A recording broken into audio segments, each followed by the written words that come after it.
분명히 저는 금리를 낮추는 부분에서 유동성적인 부분은 긍정적인 부분이 있지만 선반영에서 앞서가는 부분도 우리 시장의 속성이라는 게 그렇잖아요. 그런 부분에서 저는 금리나 한 시점부터는 오히려 뭐 이제 경기 침체라든지 리스크 쪽 그쪽의 위험이 당장 현실화되지는 않더라도 기간 조정 정도는 있을 수 있겠다. 왜냐? 특별한 경제 강의 머니 특강. 안녕하세요, 주식 초등학교 여러분. 저는 오늘의 특강을 맡은 윤여삼입니다.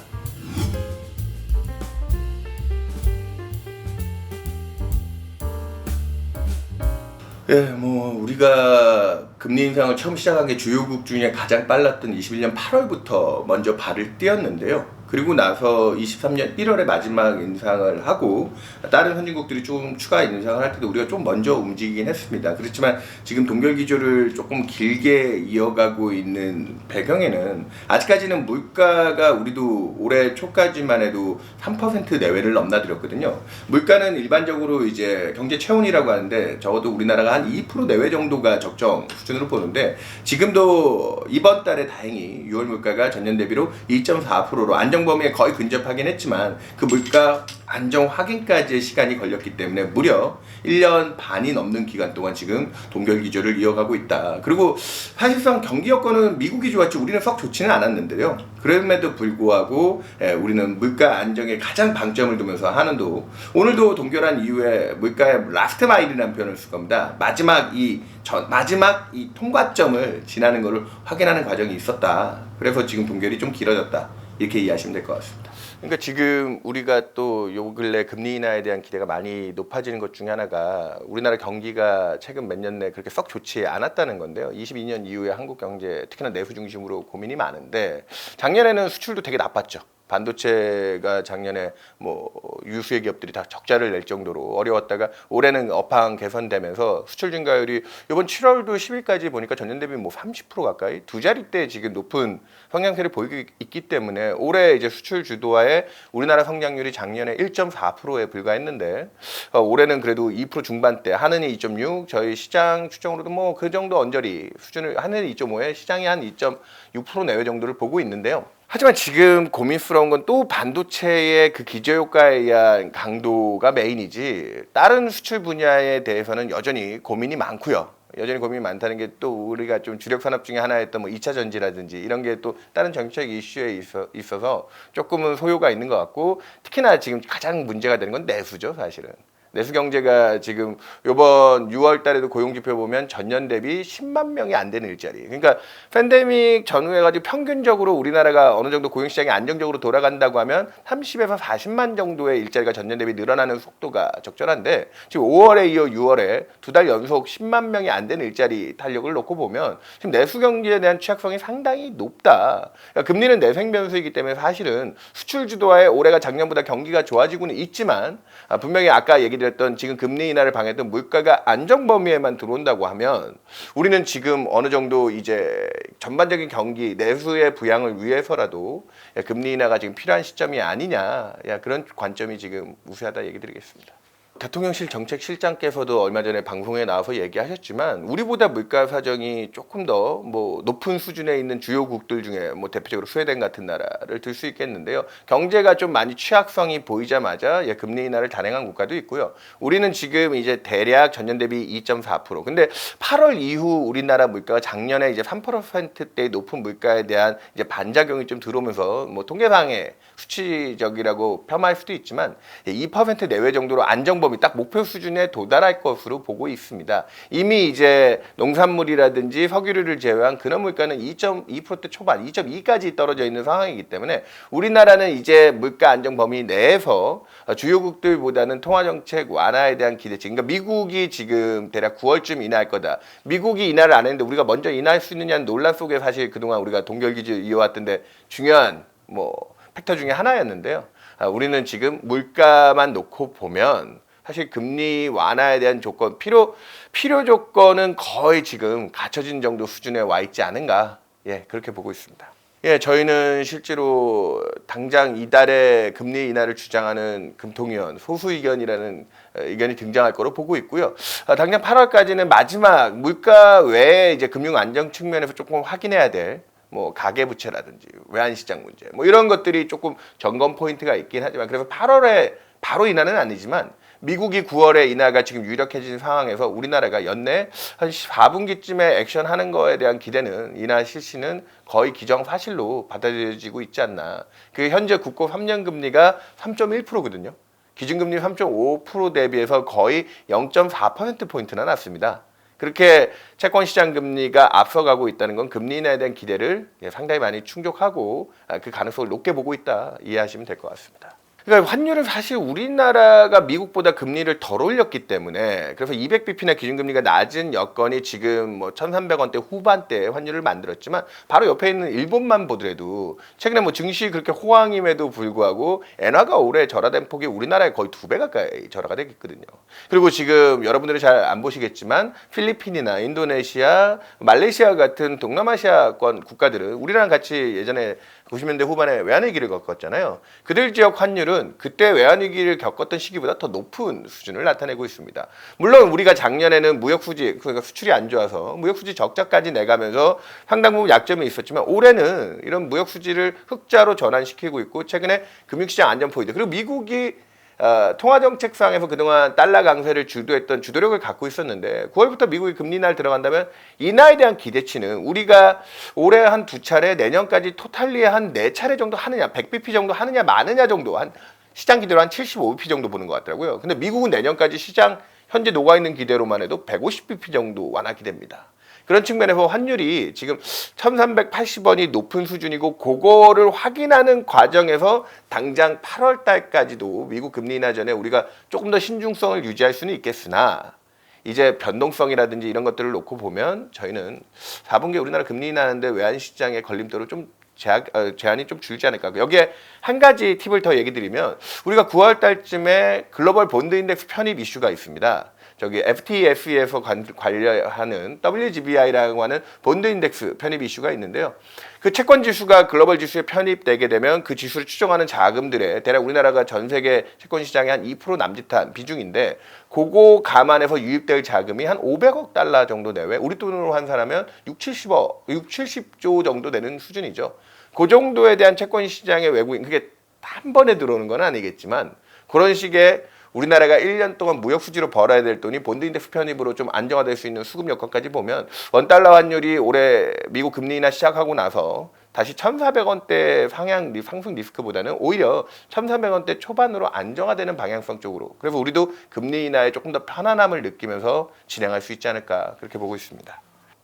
그러니까 이제 지금 신규 기준으로 주담대를 받으러 가보시면 요즘에 대략 뭐 잘 받으시는 분들은 3.6에서 심지어는 집단대출 같은 경우는 현 기준금리 수준 3% 중반에도 받아간다고 합니다. 이 부분은 작년 4분기 이후 은행들이 상생금융이라고 해서 상당 부분 이제 부동산 PF라든지 이 주택시장 연착륙을 위해서 은행들의 희생이 있었다라고 보는 게 맞죠. 그래서 은행들이 자기네 이 마진이나 이런 부분을 신규 부분에 실제로 금리 인하를 한 효과 정도의 그 대출 금리를 낮춰줬기 때문에 그 부분이 최근에 부동산 센티먼트 개선되는데도 효과를 주고 있는 부분이 있고요. 그 대신 그 부작용으로 가계부채가 좀 늘어나는 그래서 지난 2달 동안 월로 한 5조 원씩 부채가 급증했습니다. 이 부분도 사실은 마지막 우리나라 금리 인하의 금융 안정 측면에서 가장 중요하죠. 부동산 가격 상승과 가계부채가 늘어나는 게 지속되면 어떻게 하냐. 그렇기 때문에 정부가 DSR 중심으로 해가지고 스트레스 DSR이라고 하죠. 내 소득 대비해서 이자 부담액에 대한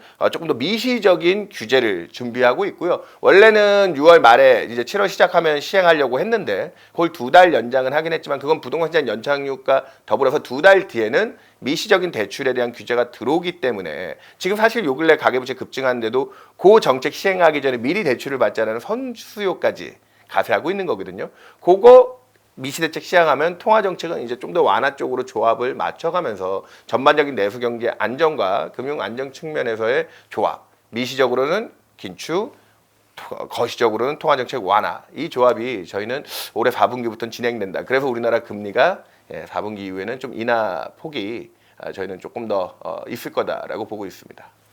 앞서 조금씩 흘려서 얘기 드렸지만 저희는 이달에 금리 인하를 주장하는 금통위원이 한 분, 8월까지 추가로 한 2분 정도가 나오면서 외환 시장의 안전성과 그리고 가계 부채가 이제 스트레스 DSR 도입되면 전반적으로 좀 통제가 될 수 있다는 믿음하에 9월에 미국 금리 인하 그까지 확인하는 시점에서 10월을 가장 유력하게 보고 있고요. 지금 앞서 한국은행이 2.5% 성장을 내놨고 시장 컨센이 2.6이지만 저희는 2분기에 우리나라 성장이 1분기 반짝했던 건설 투자 부분과 그 다음에 순수출 수입이 줄어가지고 수출이 좀 플러스 요인이 있었거든요. 수출도 나빴지만 수입도 워낙 안 됐었어요. 근데 지금 수출 경기가 조금 수입이 돌아서기 시작하면서 순수출의 성장 기여도까지 빠지면 7월 마지막에 확인될 우리나라 2분기 성장률이 일시적이긴 하겠지만 전분기 대비해서 마이너스 성장도 나올 수 있다. 그 정도 수치가 나온다고 하면 한국은행이 경기 침체가 아닌 이상 연속적으로 금리를 낮춘 경우가 굉장히 드물거든요. 근데 그럼에도 저희는 한은보다 낮은 올해 성장률 2.4%를 보고 대략 올해 50bp 정도 인하 기대, 10월, 11월 연속 가능성. 지금 시장도 사실은 8월 인하 기대로 녹이면서 들어오긴 했지만 8월에 안 한다고 해도 그 기대가 완전 소멸되지는 않을 텐데 지금은 3년 3.1%는 40bp가 낮은 거잖아요. 기준금리보다. 기준금리가 3%를 떨어져도 그 정도 스프레드면은 두 번 인하한 거를 거의 풀 반영한 수준까지 들어와 있는 상황이거든요. 그래서 저희는 지금은 8월이다 10월이다 인하 시점도 물론 관심 있게 보시는 분도 있겠지만 어느 정도 폭을 가져갈 수 있느냐. 저희는 올해 50bp에 내년 상반기까지 75bp까지 2.75까지 우리나라 금리가 낮춰질 수 있는 정도의 룸은 있을 거다. 그렇게 얘기 드립니다. 이제 중요한 포인트는 이겁니다. 금리를 낮추면 그때부터 오히려 유동성 환경이 더 좋아지기 때문에 그때부터 더 랠리를 할 거냐. 그러기에는 사실 지금 미국도 9월 인하에 대한 기대가 가시화되면서 미국 증시 전일에도 신고가를 계속 경신 중이고요. 코스피도 지금 2,800대 지금 증권사들 콜들이 저희 당사만 해도 올해 3,150, 3,200까지도 지금 상단을 열어두면서 추가적인 업사이드를 얘기하고 있습니다. 분명히 저는 금리를 낮추는 부분에서 유동성적인 부분은 긍정적인 부분이 있지만 선반영에서 앞서가는 부분도 우리 시장의 속성이라는 게 그렇잖아요. 그런 부분에서 저는 금리 인하 한 시점부터는 오히려 뭐 이제 경기 침체라든지 리스크 쪽 그쪽의 위험이 당장 현실화되지는 않더라도 기간 조정 정도는 있을 수 있겠다. 왜냐? 미국이 금리를 낮추게 될 때 백그라운드 중에 전 중요하게 보는 게 최근에 미국의 카드 연체율이 얼마인지 아세요? 31일의 연체율이 9%를 넘어섰습니다. 올해 1분기에. 이 수치가 어느 정도 높은 건지 낮은 건지 잘 감이 안 오실 텐데 2008년 금융위기 때 14%였습니다. 미국의 유명한 저명한 카드사들이 1분기에 자기네들 상각률, 디폴트율을 발표했는데 5% 후반대를 발표했습니다. 이 역시나 금융위기 때 9% 정도 수준이었습니다. 상당 부분 미국 경기가 외형적으로는 굉장히 좋지만 이 고금리에 따른 스트레스 부분. 그래서 미국의 카드론이 절대 잔액이 1조 2천억 달러인데 이게 뭐 많은 거야 적은 거야. 하지만 연준이 금리를 낮춰주지 않는다면 이 스트레스는 계속 지속이 되겠죠. 또 하나 중요한 포인트 중에 하나가 상업용 부동산입니다. 2월 달에 미국의 지역은행 중에 뉴욕 커뮤니티 뱅커프 뭐 이런 이슈도 있긴 했지만 올해만 미국의 부동산 오피스라든지 이런 데 나간 대출 잔액이 3조 달러 중에 1조 달러나 만기가 돌아옵니다. 그러니까 이게 적지 않은 만기인데 이게 이전에 2년 3년 전에 조달했던 금리가 한 5% 내외였거든요. 근데 이거 최근에 아무리 싸게 구해도 10% 이하로 자금을 빌리기가 쉽지 않습니다. 이게 다 고금리에 대한 피해죠. 우리나라도 지금 해외 부동산 투자 나가 있는 금융기관들이 올해 그 만기도래 연동이 돼서 지금 일부 손실들이 확정이 되거나 아니면 다시 물타기를 하고 있는 상황인데 그쪽에 대한 고금리 스트레스 여전히 높다고 봅니다. 그래서 저희는 이런 부분에 대한 스트레스를 녹이면 연준 입장에서는 지금 당장 미국 경기가 외형적으로 좋아서 근데 그조차도 사실은 최근에 많이 밝혀지는 부분이지만 연준이 열심히 물가 잡겠다고 긴축하는 그 반대급부로 바이든 행정부는 작년부터 해서 무리 확장적 재정정책을 통해서 미국 경제를 부양해 왔거든요.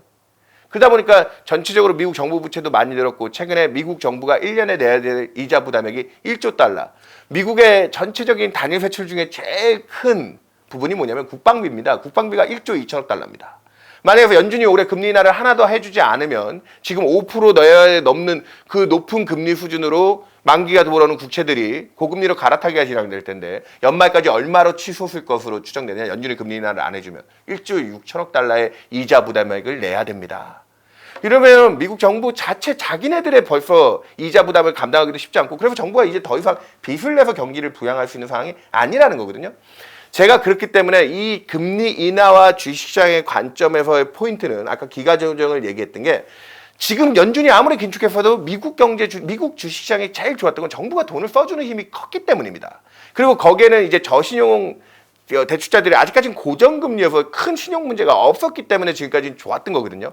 하지만 올해 뒷단에 가면은 부동산과 그다음에 카드론 같은 이런 신용 여건들에 대한 취약성들이 불거지게 될 것이고 정부의 이자보다 트럼프가 되면 여전히 돈 많이 쓴다고 하는데요. 트럼프라고 용 빼는 재주는 없을 겁니다. 미국 정부는 이제 조금씩 쓰던 씀씀이를 줄여나가야 될 국면에 들어왔습니다. 그러면 재정정책의 힘이 빠지는 국면에서 통화정책이 그걸 메꿔주는 과정인데 이거는 지금처럼 굉장히 경기를 부양시키면서 흥하는 과정이 아니라 연착륙을 시키는 과정으로 들어간다.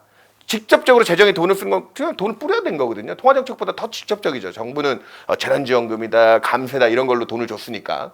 그 힘이 빠지면서 통화정책이 완화를 해주는 건 그렇기 때문에 저는 금리 인하 시작한 시점부터 내년 상반기까지 미국 기준금리가 100bp 떨어질 때 제가 얘기 드렸던 상업용 부동산 문제라든지 아니면 미국의 카드론 문제라든지 아니면 변동금리를 차입한 저신용 기업들의 부채 문제라든지 이런 것들이 안정화되는 과정들이 확인이 돼야 내년도에 이제 이 금리 인하 효과를 누리면서 또다시 주식시장이 랠리할 수 있다. 저는 경기 침체가 온다라고 경고를 하는 건 아니고요. 지금까지 솔직히 미국 증시 중심으로 너무 파티가 강했잖아요.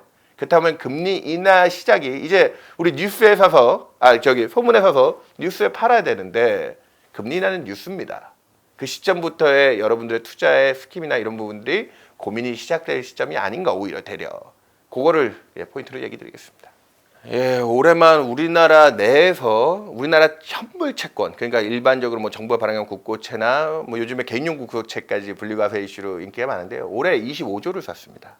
22년 하반기 이후에 40조 원을 넘게 개인들이 채권을 사고 있습니다. 그만큼 스마트해지고 있는 거죠. 이 고금리 환경이 팬데믹이라는 역사적인 이벤트로 인해서 일시적으로 주고 있다라는 생각 때문이고 그렇기 때문에 지금 개인들이 열심히 채권을 사주고 있는데 심지어는 미국 쪽 지금 미국 금리는 우리보다 지금 현재 100bp 가까이 높잖아요. 우리나라 정부 10년짜리 국채 금리가 3.2%거든요. 근데 미국은 지금 4.2% 정도 수준. 근데 제가 재미있는 공식 하나만 얘기 드리겠습니다. 연초에 미국 10년 금리가 작년 말 4월에 피벗 발언으로 미국 10년 금리가 3.8까지 떨어져서 출발을 했다가 그때 우리 미국의 금리 인하 시점 언제라고 시장에서 얘기를 많이 했습니까? 뭐 3월부터 인하해서 인하폭은 뭐 150bp도 가능하겠다. 근데 미국 10년 금리의 통화 정책에 대한 기대를 어떻게 반영하냐면 통화 정책이 대략 한 1년 정도 내에 움직이는 범위가 가시권 내에 우리가 눈앞에 보이는 거리라고 해서 그 기대치 정도를 10년이 반영해 주거든요. 이게 무슨 말이냐면 연초에 미국 10년 3.8%는 150bp를 금리를 낮춘다. 그럼 지금 미국 기준금리 상단이 얼마죠? 5.5잖아요. 거기 150bp 1.5%포인트를 빼면 4%로 떨어집니다. 근데 미국 기준금리가 지금 점으로 찍히나요? 레인지로 제시하고 있잖아요. 4에 3.75 레인지입니다. 그 중간값이 얼마죠? 3.8대입니다. 그게 미국 10년 금리에 대한 함입니다. 그러면 또 3월 달에 연준이 점도표를 제시할 때 그때 올해 3번 인하라고 했습니다. 지금은 그 기대가 흐트러졌지만 그렇지만 올해 3번밖에 안 되지만 제가 기간이 얼마라고 했죠? 1년입니다. 그러면 내년 1분기까지 지금도 시장의 기대는 매 분기마다 한 번씩 연준이 금리를 낮춰줄 거다. 3월 달에도 그랬거든요. 그럼 얼마입니까? 100bp 정도 인하 기대였죠. 그러면은 5.5 상단이 4.5, 4.25 레인지의 중간값 얼마죠? 4.3입니다. 근데 이 공식이 되게 중요한 게 이번 6월 FOMC에서는 분명히 연내 금리 인하 기대치가 후퇴했잖아요. 연준은 한 번, 시장은 2번밖에 아니라는데 미국 10년 금리는 여전히 4.3% 내에서 움직이고 있습니다. 왜? 이 시간 가치가 되게 중요합니다. 내년까지 지금부터 1년은 언제죠? 내년 상반기, 내년 1, 2분기를 지나야 됩니다. 올해 2번밖에 못한다라고 치더라도 내년 분기마다 한 번씩이면 또 여전히 100bp 인하 기대인 겁니다. 그래서 아까 5.5에서 4.5, 4.25 레인지의 중간값 4.3이 지금 중심 라인인데 이제 중요한 건 이겁니다. 9월에 실제 금리 인하 시작하고 지금도 내년 하반기에도 추가로 2번의 인하 기대가 있다면 그 기대 그대로 물고 들어오면 어떻게 되겠습니까? 9월에 인하할 때쯤이면 한 20bp, 매 분기마다 그러니까 20bp 정도의 시간 가치가 금리를 떨어뜨려주는 힘이 있을 거라는 거예요. 그럼 올해 말쯤 가가지고 올해 2번 진짜 인하를 했고 시장 기대대로 내년에 100bp 인하에 대한 기대가 그대로 유지된다고 하면 올 초에 봤던 150bp 정도 기준금리 빼주면 미국 10년 금리 타겟 얼마? 3.8까지는 디폴트로 빠질 룸이 있다는 겁니다. 그것만 약속이 어기지 않고 깨지지만 않는다고. 최근에 미국채 30년짜리 ETF가 굉장히 불티나게 팔린다라는 뉴스를 봤습니다. 운용사들이 일부 레버리지까지 써서 만들어준 상품들. 분기에 20bp씩 떨어지면 미국 30년짜리 두레이션이 거의 15년, 그러니까 15 곱하 그 금리 하락폭의 두레이션만큼 곱하면 수익률이 나오거든요. 얼마죠? 분기에 20bp씩 떨어지면 30년짜리 사면 3%씩 자본 차익이 나옵니다. 이자 빼고요. 그냥 자본 차익이 3%인데 올해 말까지 3.8 그럼 40bp입니다. 얼마죠? 그것만 해도 6%가 넘는 수익입니다. 그러니까 이게 채권이 주식보다 매력적인 건 안정적인 이자 수익에 금리가 떨어졌을 때 자본 차익으로 실현을 하느냐 마느냐에 대한 깔고 가는 부분인데, 지금 정도 미국의 통화 정책에 대한 믿음만 유지된다고 하면 저는 요즘에 스마트 머니들이 우리나라 국채, 우리나라 채권도 지금 벌써 먹을 게 다 떨어져서 기준금리보다 무려 30bp, 40bp나 낮아지는 국채도 아직 사고 계시는데, 미국의 4.2%짜리 국채를 그것도 30년짜리는 아직 4.4%가 나오고 있거든요. 그 이자 수익은 그만큼 또 연 들고 가면 4.4%는 줍니다. 거기에 금리 떨어질 때마다 수익을 계산하고 들어가는 자금들이 최근에 또 엔화 약세 감안해서 엔화로 된 미국채 사시는 또 힘도 있더라고요. 여러분들 그런 쪽에 대한 투자 관심들도 좀 넓혀서 주식으로 대부분 포커스를 맞추고 지금 이 방송을 시청하시겠지만, 이런 세계도 있다. 이 통화정책 완화를 어떻게 활용할 것인가. 지금 그 기대를 선반영해서 주가가, 미국 증시가 사상 최고치 랠리를 펼치고 있는 과정에 금리 인하를 시작했을 때 부침이 들어오면 그때는 난 뭘 선택해야 되지? 그런 차원의 포트폴리오 차원에서 오늘 저 같은 사람이 이런 방송에, 이런 유튜브에 내용을 전달해 드린다라고 이해해 주시면 될 것 같습니다. 일단 우리 트럼프는 항상 리스크라는 표현을 쓰는데 왜 그러느냐. 그러니까 금융시장이 제일 싫어하는 건 불확실성이에요. 트럼프는 워낙 튀는 사람이고. 근데 여러분들이 트럼프 한번 경험해 보셨잖아요. 2016년에 근데 제가 아는 그때 당시 저희 채권운용본부장이 트럼프 당선을 예측했던 몇 안 되는 사람 중에 하나였습니다. 그래서 그분이 포지션을 어떻게 했느냐. 채권을 대규모로 롱 포지션을 가져갔다가 매수를 했죠. 근데 역풍을 맞고 엄청난 손실을 입은, 트럼프 당선을 맞추고도 손해를 봤거든요. 정반대로 움직였죠.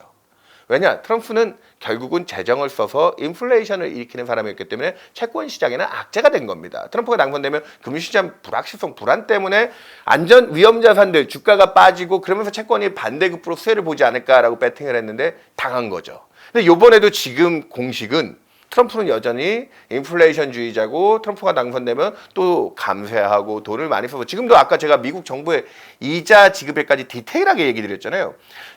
그러니까 저는 트럼프라고 용 빼는 재주가 있는 건 아니다라고 얘기 드리는 게, 이미 미국 정부의 고가는 바닥이 났습니다.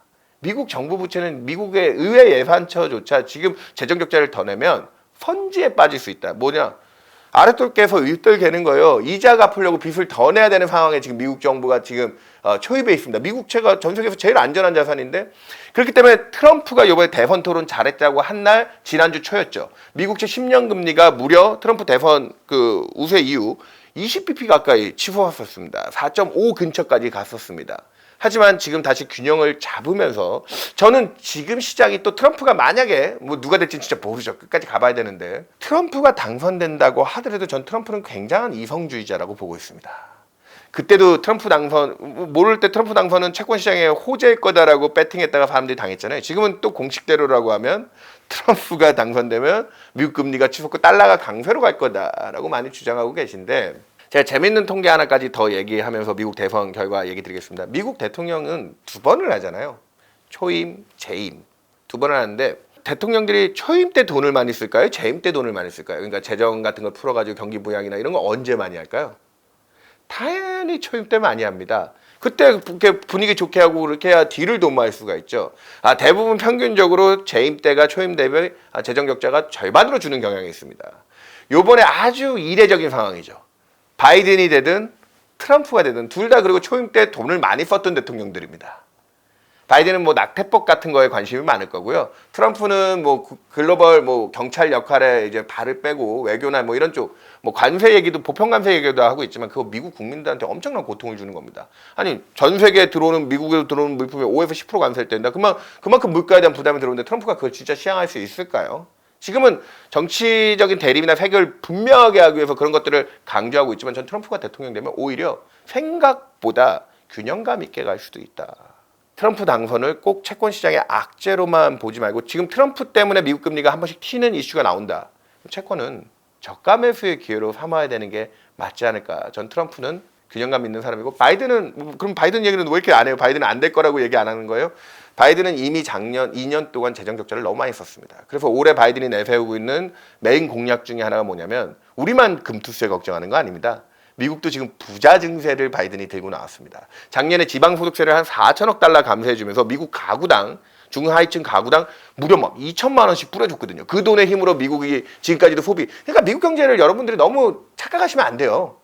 뭐 노동시장이 좋아서 임금 잘 벌어가지고 그래서 미국 소비가 좋은 거다. 그랬으면 이번 2분기 미국 소비가, 미국 고용지표 아직도 견조한데 2분기 이번 미국 소비가 생각보다 되게 안 좋거든요. 정부가 돈을 안 쓰면서부터 탄력이, 왜냐면 지금 그로스가 올라오면서 올해는 세수를 잘 걷고 있어요. 감세해줬던 게. 바이든 행정부의 그 3천억 달러의 부자 증세 이슈만 하면 균형 개정 쪽으로 가는, 바이든이 되면은 미국 채권 시장은 더 안정되는 방향 쪽으로 간다. 물론 트럼프 리스크가 존재하겠지만 트럼프는 또 하나 중요한 포인트가 있죠. 예, 자기는 금리가 높은 게 너무 싫은 사람이라고 예전부터, 그래서 자기가 임명한 파월 의장을 뭐 자르겠다까지 얘기했던 사람인데, 예, 그런 포인트까지 보시면 그 누가 대통령이 되든 재미라는 점, 그리고 나서 지금 미국의 정부 이자 부담액이 위험 수치까지 올라와 있다는 점, 그런 것들을 다 감안해서 미국채 지금 현 시점에 이 정도 금리 너무 많이 떨어진 거 아니에요? 예, 관심을 가져볼 필요가 있다 얘기 드리겠습니다. 그러니까 이게 너무 정치적인 얘기라, 제가 뭐 정치 전문가는 아니지만 일단은 바이든 사태 이후 차기 민주당 후보가 누가 등장하느냐에 따라서 그게 이제 신선한 바람으로 오히려 쇠머리를 더 할 수도 있고요. 아니면 이제 대세론에서 이제 바이든이 물러났기 때문에 이제 트럼프가 되는 거 당연하다는 쪽으로 민주당의 대안이 뾰족하지 못할 경우에는, 지금 그 부분에서 민주당 차기 후보군들이 너무 좀 약한 거 아니냐 논란이 있긴 하지만, 뭐 캘리포니아에 지금 뭐 제가 그분 성함이 딱 기억이 안 나는데 그 주지사 필두로 해서 좀 신선한 쪽 방향, 왜냐면 두 분 다 지금 현재 바이든 트럼프 다 너무 노쇠한 거에 대한 논란이 있잖아요. 그런 쪽에서 또 분위기를 이끌어가면, 저는 그 부분에 대해서는 불확실성이 너무 높고, 근데 또 하나 중요한 포인트는 뭔지 아세요? 미국이랑 큰 배가 선장 하나 바뀌었다고 해서, 그리고 트럼프가 되면 아까도 뭐 감세 정책이나 재정 많이 쓴다고 하지만 전통적으로 공화당이 작은 정부를 추구하고 하원을 지금 공화당이 장악하고 있는데, 트럼프가 대통령이 돼서 자기 행정명령으로 지시할 수 있는 뭐 여건들이 몇 개 있긴 하겠지만 다 혼자 어떻게 할 수가 없습니다. 그러니까 지금도 민주당에서 바이든이 탈락하던, 바이든이 대통령 되면 그렇게 나이가 많으시고 뭐 심지어는 뭐 치매 논란까지도 있으신데, 바이든이 다 정책을 수립하고 행동하는 게 아니잖아요. 그 참모진들이나 그 보좌가 더 중요한 거지. 그 틀이 깨지지는 않기 때문에 선장 하나 바뀐다고 저는 큰 틀이 바뀌기는, 뭐 그래도 뭐 공화당 민주당 대통령이 어디서 나왔느냐에 따라서 정책 기조에 좀 변화는 있지만, 트럼프라고 그렇게 막 무작정 걱정해야 되고, 바이든이 낙마한다고 해서 예, 그게 다시 미국 금리 폭등으로 이어지고 주시장의 폭락으로 또 연결되는 거 아닌가? 예, 전 가능성이 좀 낮다고 봅니다.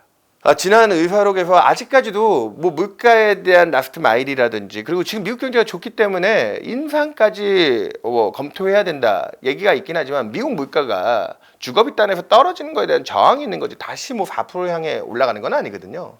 그렇기 때문에 인상, 파월 의장도 그래서 인상에 대해서 선은 비교적 명확하게 끄었고, 그 의사록이 지금 현재 좀 예민했던 물가까지 보였을 때의 발언이었기 때문에 6월 FOMC 당일날 확인됐던 5월 CPI가 안정됐던 부분, 그리고 또 오늘 밤에 저희 6월달 미국 CPI가 나올 텐데, 전체적으로 지금 서비스 물가에서 주거비 외에 가장 컸던 자동차 보험료가 이제 손해율이 정점치고 이제 사고가 더 늘지 않으니까, 그 손해율 정점까지 확인하고 자동차 보험료가 지금 전년 대비 뭐 20%씩이나 오르면서 전체 미국의 서비스 물가의 가장 중요한 팩터인데, 얘가 꺾였다는 것만 놓고 봐도 이번 의사록에 많은 의미를 둘 필요는 없을 것 같습니다. 오히려 7월 FOMC 앞두고 지금 6월 미국 CPI까지 뭐 예상 범주 내에서 안정되는 범위가 들어간다고 하면, 뭐 우리나라만 자꾸 금통위에서 소수 의견 얘기했는데, 미국도 9월 인하를 하려면 지금 9월 전에 마지막 9월 전 회의가 7월이거든요.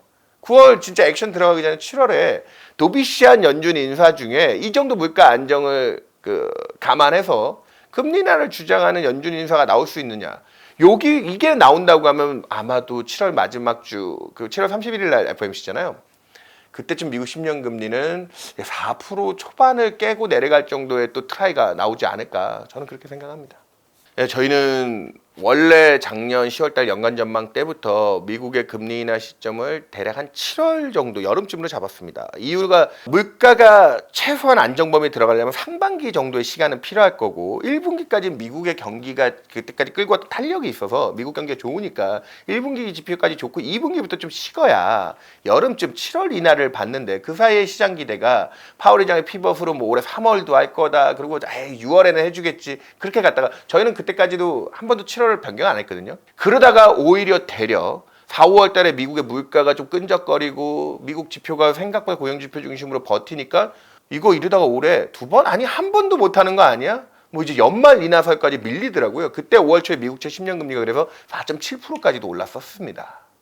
근데 지금은 다시 균형을 잡고 겨우 이제 9월 인하를 좀 시장 기대로도 믿으면서 미국 10년 금리 4.3대 제가 앞서 공식을 얘기 드렸는데 그 정도에서 균형을 잡고 있잖아요. 한 발 물러서긴 했지만 9월쯤 인하를 해야 파월도 전일 의회 청문회 가서 얘기를 했지만 이제 우리가 봐야 될 위험은 고물가만 있는 게 아니다. 그게 이제 뭐 애들러 얘기하면 고용 중심으로 이제 경제 탄력이 좀 빠질 거냐. 저는 파월이 직접 얘기하면 시장 민감도가 높아질까봐 얘기는 안 했지만 아까 얘기 드렸던 이 고금리에 대한 저신용 조달 여건들, 부채들의 피로도가 많이 쌓여있기 때문에 그런 것들은 미리미리 조금 일 터진 다음에 대응하면은 호미로 막을 거 가래로 막아야 되잖아요. 그런 식으로 저희는 9월부터는 금리 인하가 이제 시작돼서 올해 2차례 아니 잘하면 올해는 좀 더 속도감 있게 생각보다 금리 인하를 더 해줄 수도 있고 내년까지 저희는 175bp의 미국의 금리 인하가 가능하다. 그렇게 얘기 드리겠습니다. 그래서 제가 앞서 얘기 드렸던 금리 인하를 시작할 때부터 우리 이제 투자자분들이 그동안 즐겼던 이 랠리 파티는 조금은 주의가 필요하지 않을까? 왜? 지금 5.5% 기준금리는 중립금리 대비 과도하게 높은 수준인데 내년까지 미국이 저희 주장대로 175bp를 빼준다고 해도 중립금리보다 위에 있다라는 건 긴축적인 구간이라는 거고 최소한 그걸 하회할 때부터 완화적이라는 거거든요. 그러면 175bp 빼줬다고 여러분들이 이제부터 본격적으로 돈을 빌려가지고 부동산 투자하고 다시 주식에 랠리에 돈을 넣겠다. 기업들이 조달하는 비용이나 이런 거는 그 정도 낮춰준다 해도 과거에 절대 금액으로 미국 기업들이 저신용 기업들이 4에서 5%대 조달했던 것 대비 지금 7에서 8% 이상 조달하고 있거든요. 그게 지금 미국의 기준금리 200bp 빼준다고 해서 과거로 회귀할 수 있는 정도의 수준이 아니라는 겁니다. 그래서 지금 당장 경제가 침체는 오지 않을 수 있긴 하지만 이 긴축의 강도를 풀어서 연착륙을 시키는 과정이 먼저 확인이 돼야 되는 거고요. 그래서 지금 금리 인하를 마냥 좋아할 때가 지금이 오히려 좋죠. 지금은 다른 정책적인 서포팅과 아직까지는 이 금리 인상의 그 부채 후유증이 본격화되지 않은 지금이 미국 입장에선 경기도 좋고 앞으로 금리도 낮춰준다고 하니까 유동성에 대한 기대까지 더해진 지금이 가장 좋은 때고요. 왜냐면 경기가 좋으면서 유동성이 같이 공급되기가 쉽지가 않거든요. 근데 올해 뒷단에 재정 정책에 대한 탄력, 미국 중심으로 재정 탄력만 빠져도 이쪽에 대한 펀더멘털에 대한 힘도 빠지는데 통화 정책이 그래서 실제로 금리 인하에서 완화를 시켜주는 게 그거를 스무딩 해주는 거지. 이제부터 본격적인 랠리가 더 펼쳐집니다. 여러분들이 생각하셔도 좀 말이 안 된다고 생각 들지 않으세요? 지금까지 미국 증시는 그럼 무슨 힘으로 올라온 거냐? 그 부분들을 이제 앞으로 잘 고민하셔야 되기 때문에 저는 올해 금리 인하가 시작된 시점부터 내년 상반기까지의 뭐 경기 침체에 의한 폭락은 아니지만 펀더멘탈 자체 탄력이 빠지면서의 기간 조정 정도는 거기서 이제 또 지금도 압축해서 간 종목들에 대한 논란이 많은데 그게 좀 더 심화될 수도 있습니다. 그렇기 때문에 주식 투자를 하시는 분들의 관점은 금리 인하 했을 때부터 달리는 말이 뭐 이제 더 오히려 그러면 걔네들 처져 있는 제가 요것만 얘기하고 끝내겠습니다. 미국의 S&P 500 중에 M7이 지난 4년간 누적 수익률이 얼마죠? 거의 300% 가까이 올랐거든요. 근데 재밌게 나머지 493개 종목 S&P 500이면 우량한 기업이잖아요. 그 493개 종목의 수익률은 얼마 정도 되는지 아세요? M7이 한 300% 가까이 올랐으면 얘네들도 뭐 한 5, 60% 오르는 거 아니야? 아니요. 한 30%대 수익입니다. 잘 나가는 상위 주도와 나머지 다수의 쩌리 그게 지금 S&P 500 지난 4년간 한 8, 90%의 수익률을 내준 거거든요. 금리 인하가 시작되면 그러면은 순환매가 진행되면서 이 처져 있던 493개 종목들이 이제 금리가 좀 풀리니까 이쪽으로 좀 숨통이 트이지 않을까? 그 금리 낮춰주는 수준이 이들에게 그렇게까지 완화적인 환경에서 순환매가 강하게 돌아갈 정도의 금리 하락이 아닐 거라는 점입니다.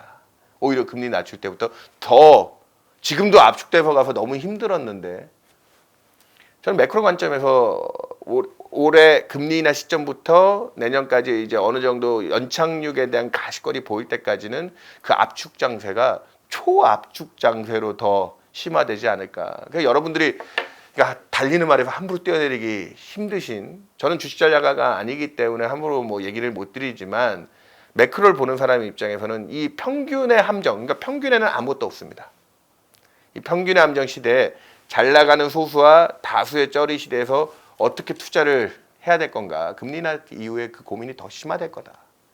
얘기 드리겠습니다.